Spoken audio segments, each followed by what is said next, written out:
All right. The live section has just begun. Thank you so much for connecting everybody.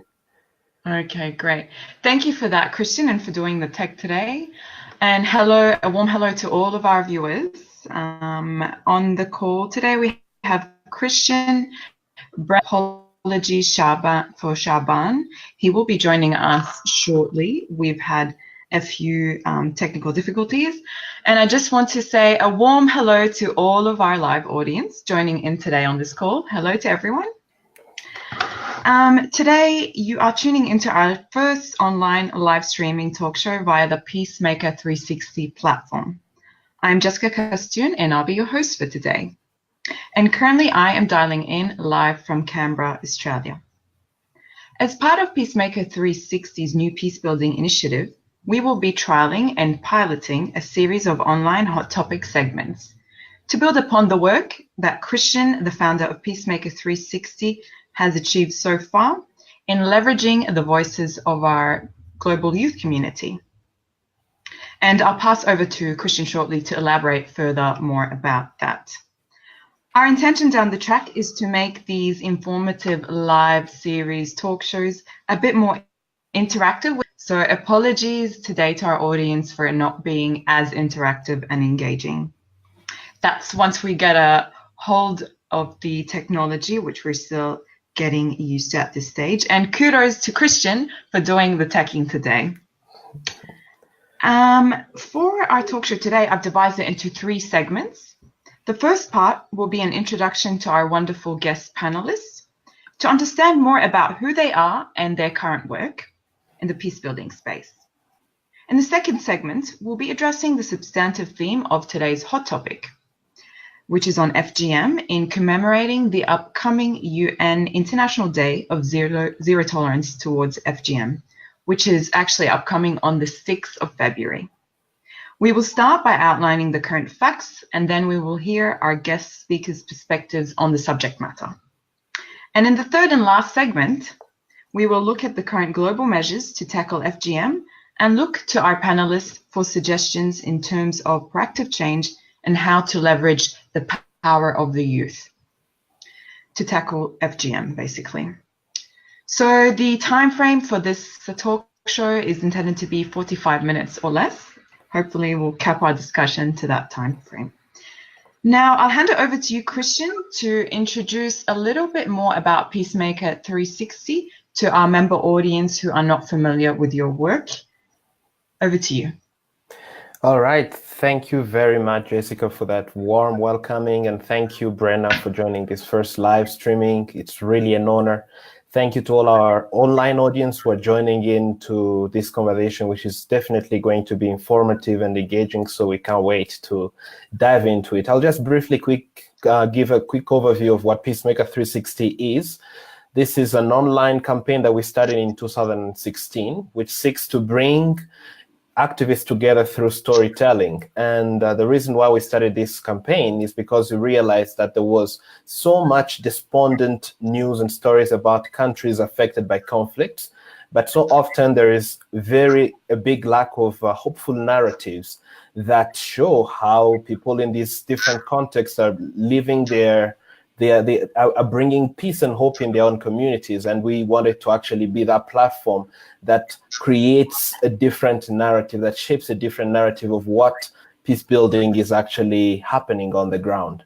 Now, we've been doing this campaign for the past 3 years. On the 7th of February is going to be our 3rd anniversary. So we can't wait to celebrate with you too our 3rd anniversary. And we really look forward to a lot more events, a lot more engagement, a lot more exciting conversations that will be happening on this platform. That's all for now. I will definitely share more a little bit later, but I would like to hand it over to Jessica so we can continue the conversation. Thank you for sharing that, Christian, and also congratulations to Peacemaker 360's 3rd anniversary. And now I'll pass it on to Brenna. Brenna Marie, would you like to introduce yourself to the audience by telling us where you come from and the current work that you're engaged in? Yes, thank you so much, and thanks to both of you, Christian and Jessica. I feel very honored to be here, and I'm excited to learn more about the issue as well as about Peacemaker 360. I'm coming from Washington, D.C. I'm from the United States. I was a student in a peace studies program at the Kroc Institute for International Peace Studies. And that was actually where I learned about this event. But currently I'm a student in law, a grad program at Georgetown University Law Center. And I work with the O'Neill Institute for National and Global Health Law. So I'm looking at the intersection of health, peace, access to healthcare, and a lot of women's issues and gender issues. So those are kind of the focuses right now that I'm working on. The research I do relates in part to FGM, but also issues of domestic violence and issues relating to reproductive health. So that's a little bit about me, but I'm just very excited to be part of this conversation and share any of the research I've done on FGM laws. Great. Thank you for introducing yourself, Brenna. We are really grateful to have you here on this call today. And I would like to hand over to Shaban. I just want to see if he's connected. Christian, is Shaban on the call? Shaban is still having a little problem with his camera, but I'm trying to see if he can join. He can join shortly, so I'll let you know. Okay. All right then. So I guess we'll pass over right now and go delve into our substantive topic for today. And then in case Shaban connects, we will go back to him for an introduction. All right, so what is the UN Day on the 6th of February about?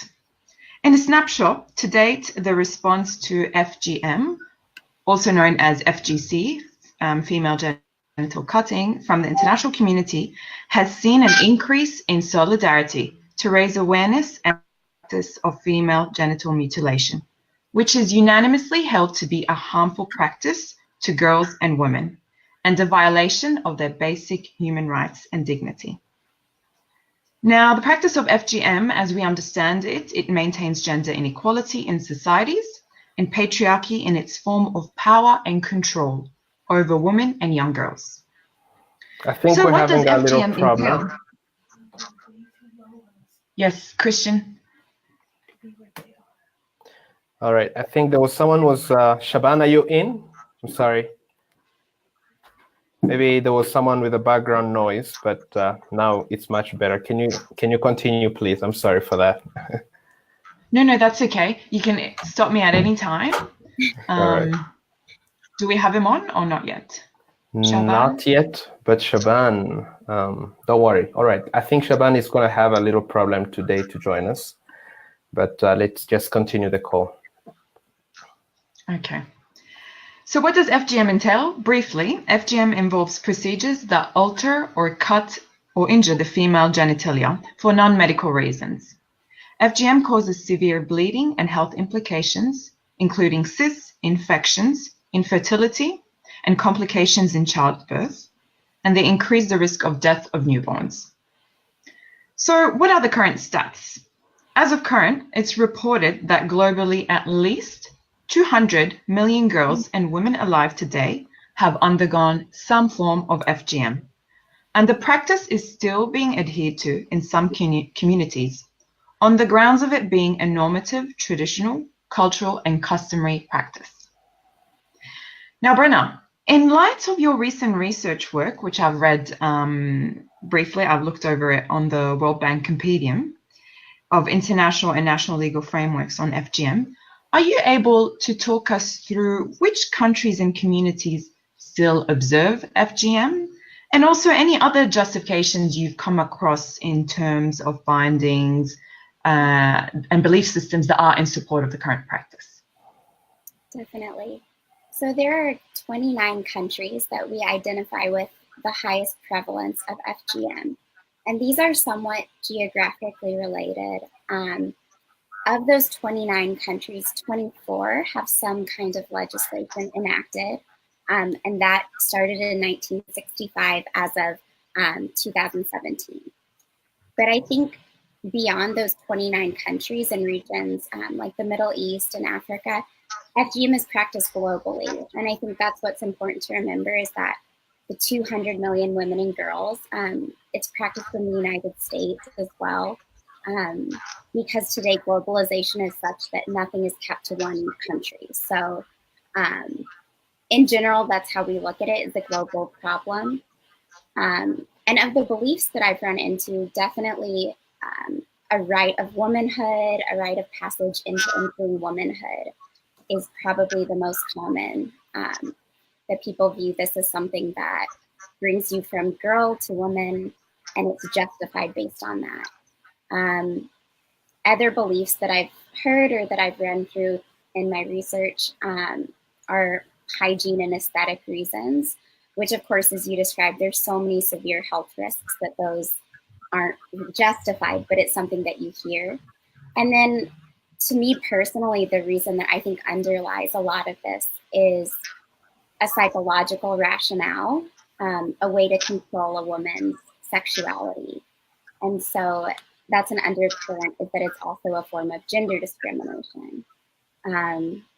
So those are some of the most common ones, as I said, in those 29 countries. But at the end of the day, it comes down to sociological justifications with a gender dimension. Thanks for that, Brenna. Yes, as you mentioned, it's in 29 countries and it's rampant in the migrant communities, which we can't really document accurately. Now, Christian, have you come across any other justification systems in support of FGM?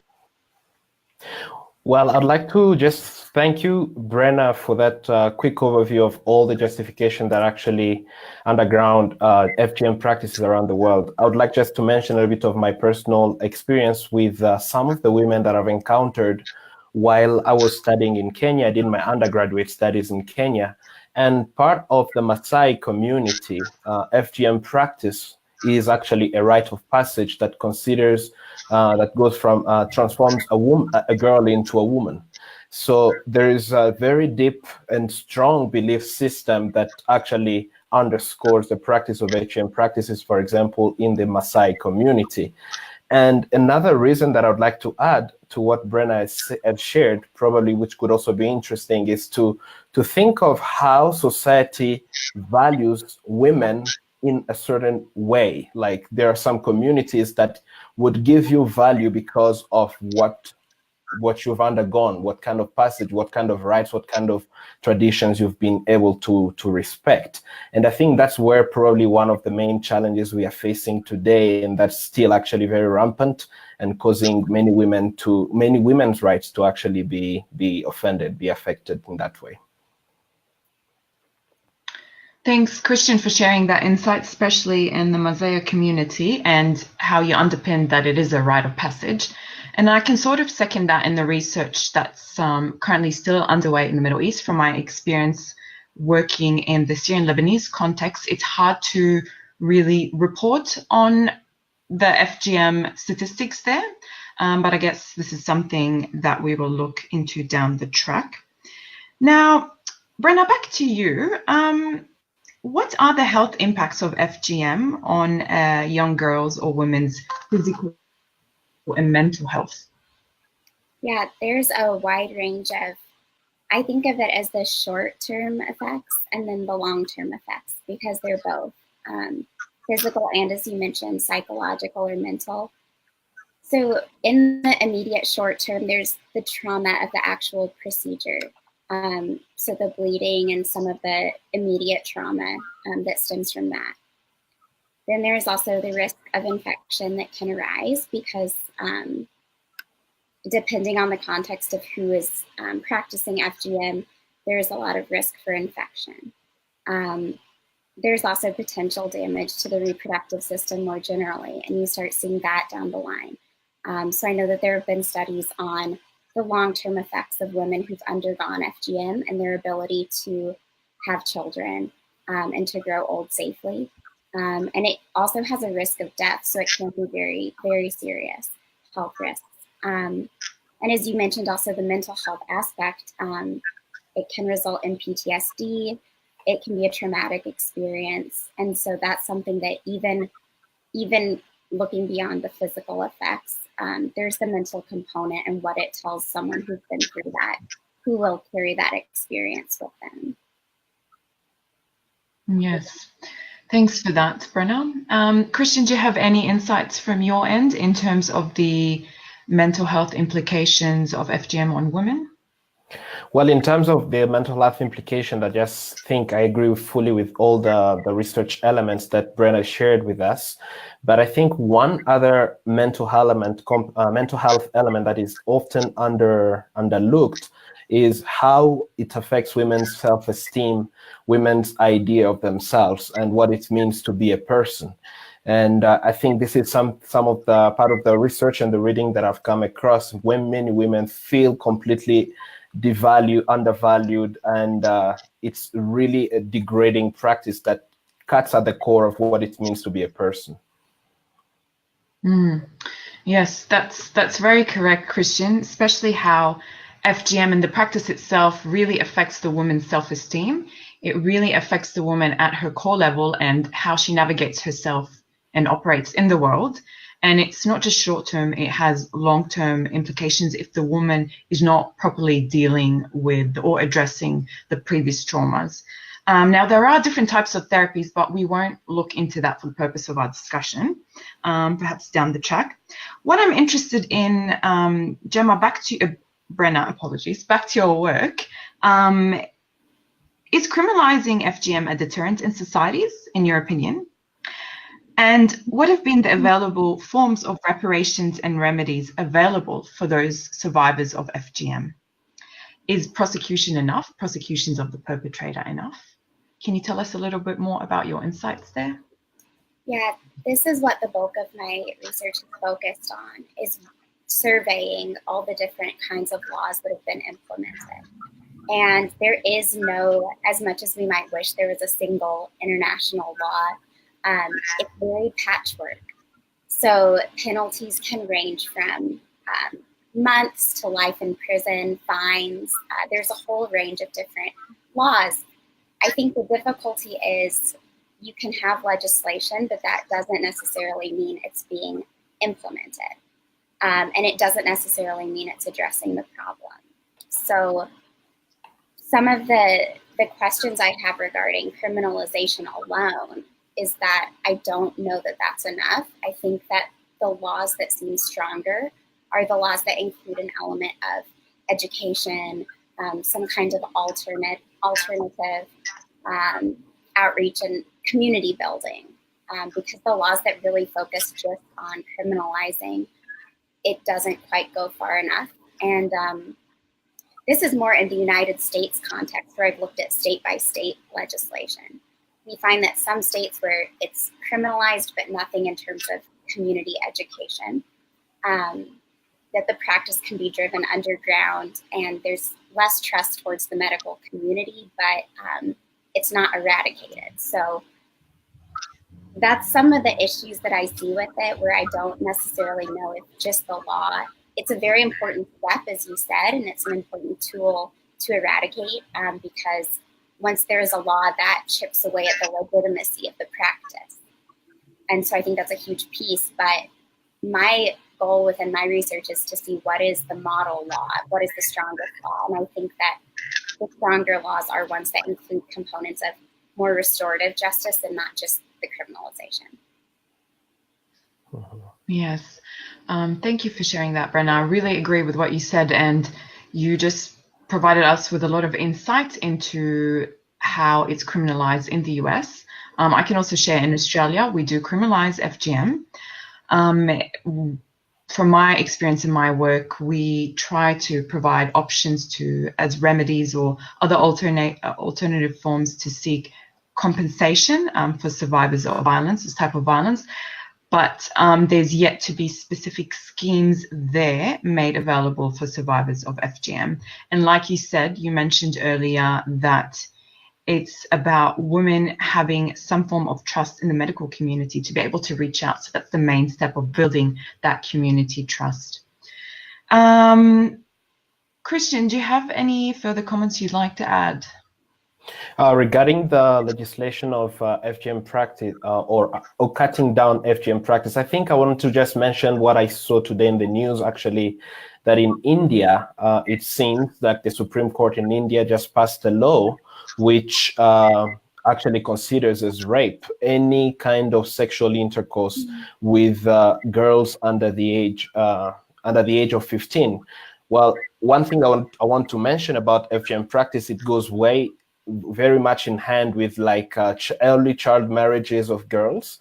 And I think it's good to actually show that connection and to show also that on the one hand, while we talk about FGM practice, it's important to talk also about some of these practices of marriages that actually perpetuate the practice. So it's good to just mention that there is at least some progress. And as far as country cases is concerned, it was so good to just read that and I wanted to just throw it in there. But I want to agree with Brenna and to say that this is a very problematic issue. It goes really into people's values and people's practices. Back to my Kenyan example, again, one element that came to my attention during my time there is how men perceive women. And they will say, for example, that if a woman has not gone through the cut, she's not a woman enough. And so if we are talking about this kind of conversation, I think it really calls a lot of sensitive points about what people consider as their culture, what is really important, what means to them as a tradition. And it's not very easy to just make a law that overrides that. So I would just wanted to mention that. And I agree so much with that. Yes, I think we're all in agreement here in terms of how it's very important to change and address the community expectations of how they perceive women. That's the first port of call. I think in the more westernized societies, that's sort of a given. So, but we know from our experiences in other societies, developing nations, it's very important to address that, educating that a woman is just as equal to a man. That's in the first instance. And Christian, thanks for highlighting and underpinning the fact that FGM is actually categorized together with child early forced marriages, which is actually one of the goal number 5, I think, on gender inequality for the UN SDG, which is something we'll look into shortly. I'm just curious to see, is Shaban back on the call or not yet?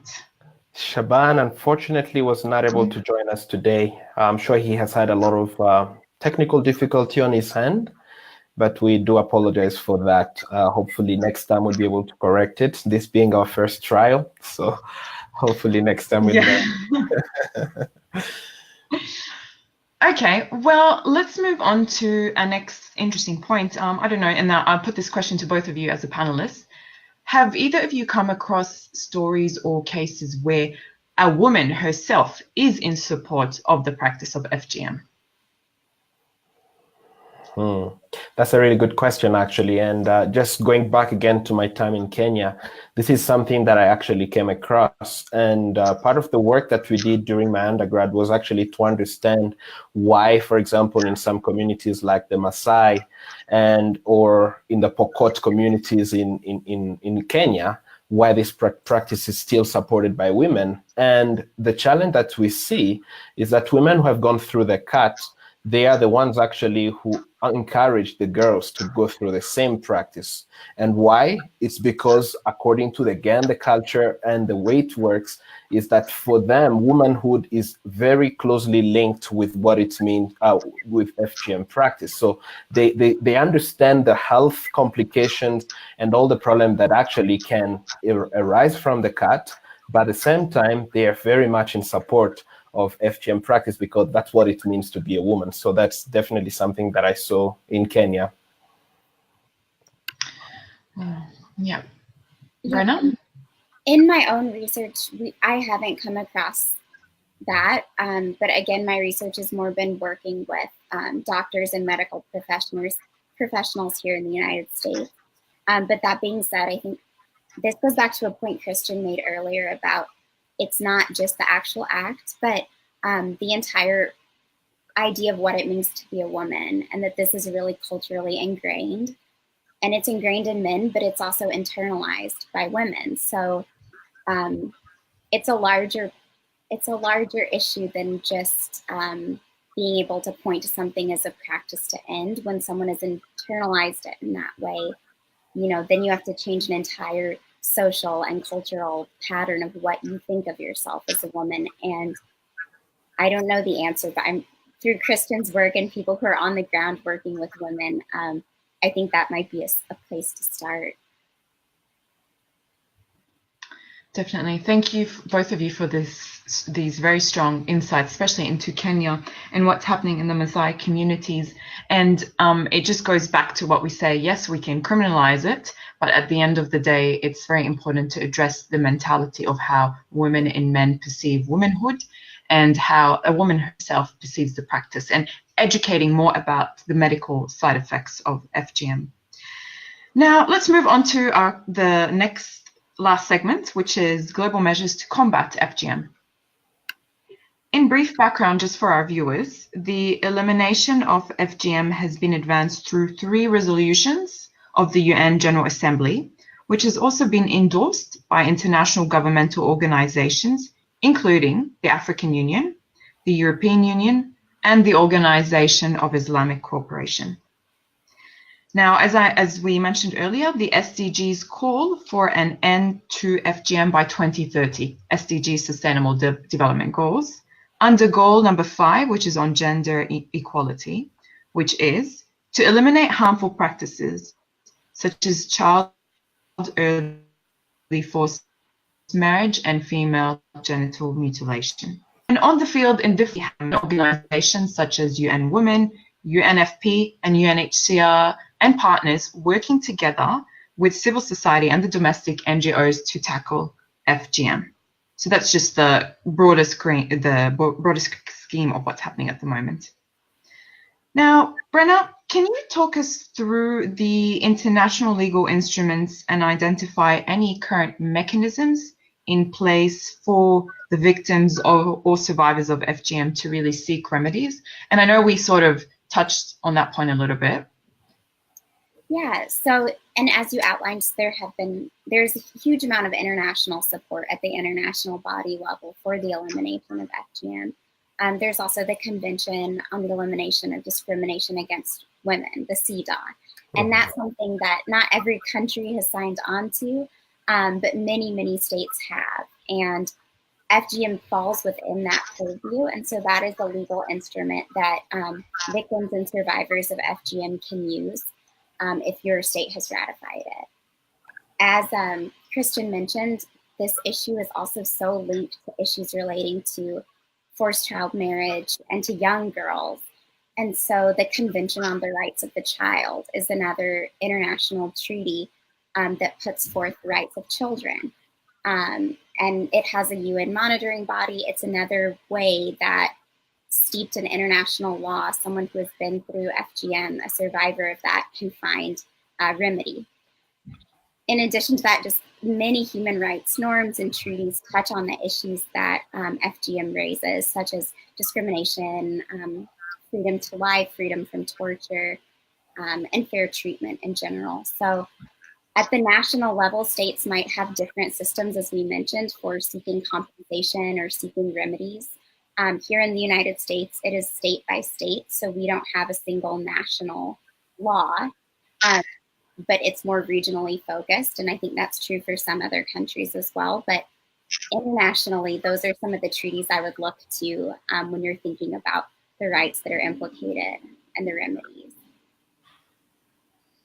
Yes, thanks for sharing that. And I'll just underscore again, CEDAW, the CEDAW and the UNCRC and the UN Conventions on Torture. They're also relied upon in Australia, at both the federal levels and the state levels. However, if we are trying to look at how survivors or victims in the underdeveloping nations are trying to seek compensation, then it's a bit hard to look to international law and to those conventions if those nations themselves have not signed the conventions or those instruments in the first instance.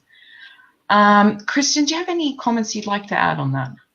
No, it's just underscoring just the final point you've both made, that it's very important for countries actually to support the convention and to mainstream it. And another element which I think is lacking in terms of the implementation of these international frameworks is there is lack of education and sensitization around the same framework. So here we're talking about, for example, CEDAW.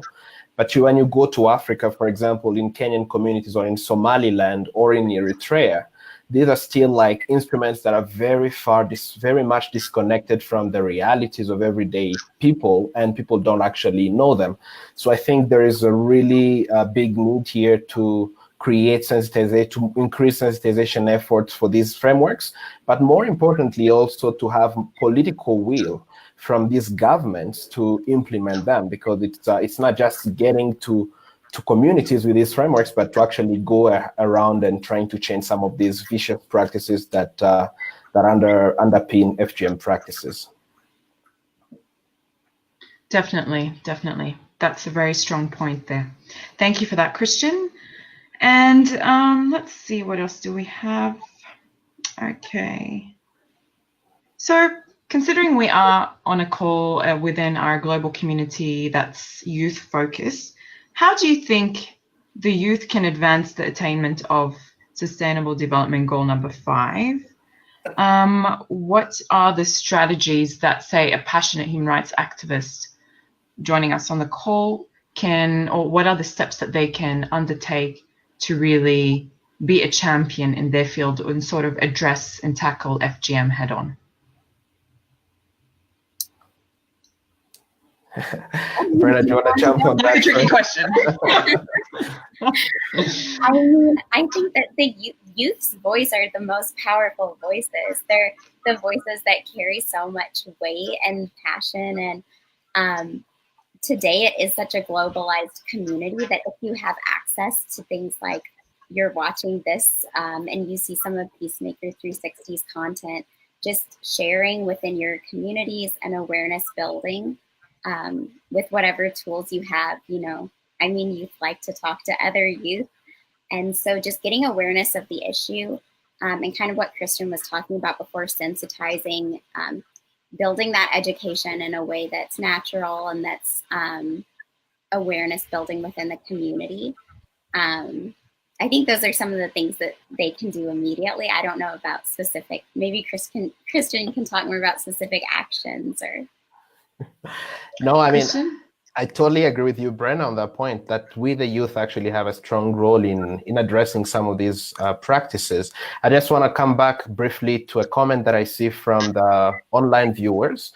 Diana Gautam, who has just said that she appreciates that the panel emphasized the vital importance of education in the fight against FGM. And I think that's kind of, again, the spirit of what I think the youth can do. The first thing is sensitization and spreading the news and sharing this information around the impacts of FGM practices and being actually on the advocacy side for girls and women who are affected by FGM practices. And here, I just want to say that men particularly, because in most of the communities that FGM practices are rampant, it is actually patriarchal societies. So I just want to bring to the fore that men have a strong role in actually speaking for the girls who are actually exposed to these practices. Another point that I think is maybe rampant, and this is something that I see here, at least in the Colombian context, an example of activism that could be useful. There is a red line that is called often when, for example, women are facing sexual harassment on the bus or on the street or in the communities or whatever. They have a number they can call to denounce what is happening and get immediate attention. And I think there should be, and this is just me thinking loudly, maybe other people watching can also give some thoughts, that there should be a way to create a line in our communities, in our countries, about FGM practices, so that if you are aware of something that is going to be done or that is already being done, or someone who is a victim, that you can actually ring the bell so that everybody can be alert about that. Yeah, definitely. So just to summarize the main points to take from both of our panelists, if you are an activist and you're keen on leveraging momentum and change within the community, The emphasis, as mentioned, is advocacy, sensitization, and awareness building, and doing that in a manner where we bring the men into the narrative and into the discussion in those patriarchal nations to really leverage that change. So that's very insightful. Now, before we I think we're within our time limit, I just want to look at how do you think we are faring as nations and the international community with attaining Sustainable Development Goal number 5? I think we're on the right path, but there's always more to be done. And especially on this issue, there's always more to be done. So when I look at just the number of countries that have legislation in place to combat FGM, whether that's a human rights-based approach, a criminalization approach, that number makes me feel, oh, we're really well along the way to achieving the goal. But it's important for me to take a step back and remember that passing a law isn't the end of the equation. There's still work to be done. And so I think that the changing of society and the changing of culture and changing these views is something that you can't just do overnight through signing something into law. And that's what, I guess that is also what the community and the youth and the importance of that, because education on these issues is going to take a while. And so it also isn't something I would be reluctant to say, oh, we've met the goal, so we can all kind of hang up and go home. You know, this is something that we're going to have to keep talking about it. And so I think we're on the right path, but there's definitely a lot more that still needs to be done. Yeah, I just want we to... are definitely... No, over to you, Christian. No, I was just going to add to the point that Brenna has mentioned, and I think I fully agree with her. We are on the right track, but it's also important to look at some of the complications that are coming in actually implementing SDGs as a whole, and SDG number 5. Part of it as well is lack of resources. Like often at the UN level, there's not enough resources invested in terms of raising awareness and creating more education about FGM practices, and that limits how much can actually be done on the ground. And I mentioned that point because there's so many civil society organizations around the world who this year particularly are facing a shortage of funding related to any work that has to do with women's rights. There's really a cut in terms of how much funding is invested in those kind of initiatives. Another element that I would like to add to the conversation here is, again, the disconnect between a framework that is designed at the UN level. There's this top-down approach, which creates a difficulty. So it's not often a bottom-up conversation that involves women, that involves those who are already victims. And it's very difficult to implement such frameworks because people don't feel ownership of them, and they don't feel really that they fully represent their context and their culture. So I think there's need to maybe rethink the approach of implementing this framework so that it involves more local participation. Yeah. So Christian, you mentioned the main barriers are the lack of resources in those UN organizations, and also the usual approach, which is currently the mainstream approach of making policy, which is top to down. There are different aspects around the world where trying to address it more from the bottom up, but what you're saying in terms of the UN and their approach, that's how it is at the moment. And back to Brenna's earlier comments, how we're faring in terms of reaching that 2030 goal. Well, at the end of the day, like you said, these belief systems have been there for several generations and years. So it's a matter of being patient and persistent and maintaining that narrative. It's not just the outcome of reaching that goal, but it's baby steps and repeating and working towards that. So thank you both today for your very insightful and informative commentary and observations. Now, before we close for today, and it's very unfortunate that Shaban could not join us in today. Shaban is the founder of 42 Change Makers. Do either of our panelists have any additional comments or final words you'd like to add to our audience? I would just want to thank everyone, and thanks again to both of you too, and to the audience as well, because having this kind of discussion, I know for me, hearing about some of Christian's experiences actually on the ground and hearing about your background, it's just very helpful to me as I go back to my research to bring this insights with me. And so I'm also really grateful to anyone who listens to this as well. Yeah, Thank you, Brenna. Thank you so much to Brenna for sharing your research with us. Indeed, we need to have more engagement between practice and research. And I think this is probably one of the big disconnect we have in the field of peace building, the disconnect between practitioners and people who are doing research.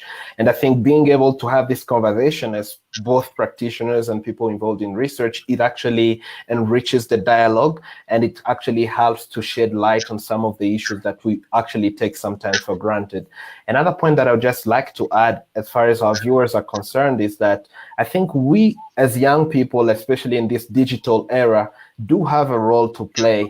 And my hope is that this conversation is not just going to end here and now, that we are going to find other spaces to engage with other youth and to actually spread the word about what we all can do and how we can all join the movement of ending FGM practices. Yes, the journey is long, it's steep, but I'm very hopeful that we actually have what it takes to end this tragedy. Definitely. Thanks, Christian. And this is only the start. We, the youth, we can leverage a lot of momentum, and we will be doing that. And we'll be working in parallel towards attaining goal number 5 before 2030, fingers crossed. So I guess that concludes it for now. I just want to say to our viewers, online audience, if you're keen to, if you have any feedback or you would like to recommend any additional comments or suggestions about future live talk series, please feel free to DM us on Peacemaker 360 on Instagram or on Facebook. And if our panelists would like to share their respective accounts, please feel free to do so. So I guess it's about keeping that community within us going and building and really sharing experiences down the track. So thank you to all the viewers who've tapped into this call. We really appreciate that. And sorry in advance about the technical errors that we've experienced. And Shaban, hopefully you'll join us in on the next call. And thank you both of you for your wonderful time today. It's really appreciated. Thank you. Thank you and very that concludes much. our discussion. Thank you very much, and hopefully we can be able to join Shaban again next time. And thank you, Brenna, for making time tonight. Really appreciate it, and looking forward to continuing this dialogue. Thank you, our host, Jessica. You've done a wonderful job, and we can't say any more about your talent in engaging this kind of difficult conversations. So you really done a great job. Thank you for that. Thanks, Christian. All right. All right. And to our viewers, I wish you a great day, a beautiful, peaceful day. Namaste. You too. Bye-bye. We'll talk to you soon. Bye. Bye, Brenna.